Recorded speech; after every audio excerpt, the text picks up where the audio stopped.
This is SSPTV News, brought to you by Samsung Productions and the Hazleton Standard Speaker. I'm pleased to welcome back our dear friend Charles McElwee, a member of the Board of Directors for the Greater Hazleton Historical Society and Museum right here in Hazleton.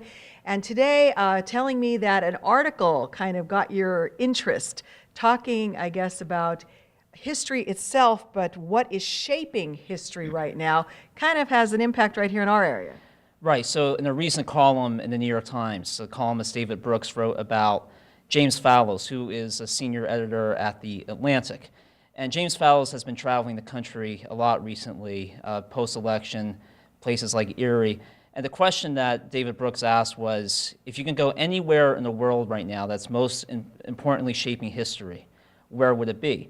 And the Fallows argument is that it would actually be small cities in the United States, places like Erie, places like small cities in Pennsylvania, in Ohio, not those coastal cities that we usually think are shaping the trajectory of the country.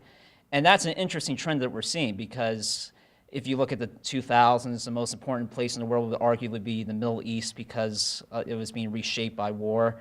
In the 90s, it was Silicon Valley, creating the internet age. In the 80s, it was Japan with its economic boom. But Fallows has concluded that it would be places like Erie, and I think that argument could also apply to where we are in Hazleton.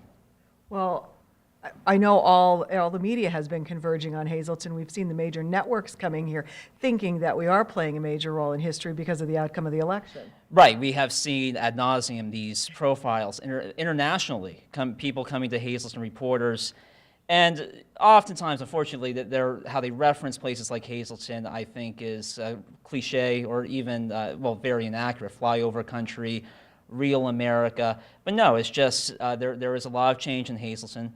And I think that in Hazleton, you have a very strong civic culture and a lot of investment and revitalization efforts from the work of the Downtown Hazleton Alliance for Progress, the work that we're doing at the Historical Society, the ongoing mural projects, the work to create an arts center in the downtown. And I think that when you have that strong sense of civic culture in a community like Hazleton, you are shaping history and you are trying to create a better tomorrow by what you're doing today.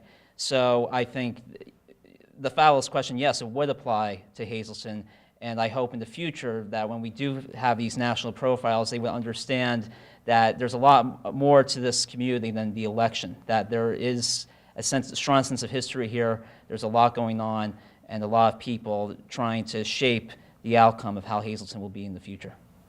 Absolutely right.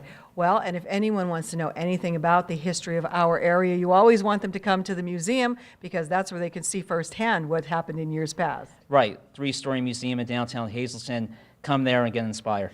All right, great idea.